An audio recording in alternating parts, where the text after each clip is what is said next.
তো আমাকে সবাই বলে যে বিশ্ব পরিব্রাজক বা ইবনে বতুতার মেয়ে সংস্করণ, কারণ আমার পায়ে সবসময় চাকা বাঁধা থাকে। ঘুরতে খুব ভালোবাসি, আই লাভ ট্রাভেলিং। সেটা দেশের বাইরে, যখনই যেখানে ছুটি ছাটা পাই, সামর্থ্য অনুযায়ী যতটুকুন টাকা জমে সেই অনুযায়ী একটা গন্তব্য ঠিক করে বেরিয়ে পড়ি আমরা। আর দেশের মধ্যে আমার শ্রীমঙ্গল অনেক পছন্দের জায়গা, অসংখ্যবার গেছি। সিলেট বেল্টের অনেক বেড়ানো হয়েছে আমার।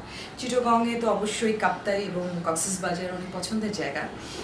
এছাড়াও দেশের বাইরে অনেক ঘোরার আমার সুযোগ হয়েছে, সেদিক থেকে আমি সত্যিই লাকি। প্রিয় জায়গার কথা যদি বলি, আমার বার্সেলোনার সমুদ্র তীর আমি কখনোই ভুলবো না। রোম কিংবা ইটালি বারবার যেতে চাই, ইউরোপের যে কোনো জায়গায় ডেস্টিনেশন। আরেকটা জায়গা ঘুরে আমার খুব ভালো লেগেছে, সেটা হচ্ছে কায়রো। আমার মিশর ঘোরার সৌভাগ্য হয়েছে। সেখানে শার্ম এল শেখ বলে একটা জায়গা ছিল, আমার মৃত্যুর আগ পর্যন্ত মনে থাকবে এই জায়গা।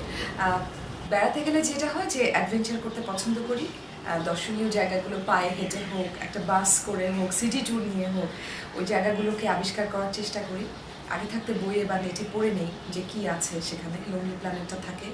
তারপরে তো অ্যাডভেঞ্চার বলতে ওখানে যদি দেখি যে ওখানে আমার স্কোপ আছে, প্যারাড্রাইভিং আর আমি র্যাফটিং থেকে শুরু করে আমরা একবার মানালিতে র্যাফটিং নিয়েছিলাম।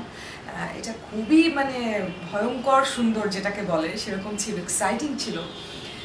কিংবা সমুদ্রতে নেমে যাওয়া ইত্যাদি ইত্যাদি, যত খেলা রিলেটেড যা কিছু আছে বিদেশে, সেগুলো একটাও মিস করি না। আর আরেকটা জিনিস, ট্রাভেল অ্যান্ড লিভিংয়ের মধ্যে আমি যেটা করি সেটা হচ্ছে ফুডের প্রতি আমার একটা ফ্যাসিনেশন আছে। বিদেশের যে কোনো কোনাকাঞ্চিতে কোন ধরনের খাবারটা ভালো, সেটা একটা ফাইন রেস্টুরেন্ট হতে পারে, এটা একটা ফাইন ডিনার থেকে একেবারে স্ট্রিট ফুড যেটা হয়তো ওখানকার অথেন্টিক কোনো খাবার, সেটার স্বাদ নিতে আমি কখনোই ভুলি না। এই ঘোরাঘুরির কথা যেহেতু এসেছে, আমার খুব শখ পিঠে একটা ঝোলা ব্যাগ নিয়ে বেরিয়ে পড়ি, এবং সবচেয়ে আগে আমি এক্সপ্লোর করতে চাই ইন্ডিয়া। অনেকগুলো জায়গায় গেছি, কিন্তু প্রত্যেকটা জায়গায় যেতে চাই। আমি ইউরোপের প্রত্যেকটা অলিতে গলিতে পায়ে হেঁটে আবিষ্কার করতে চাই সেই সময়টাকে। I wish I could.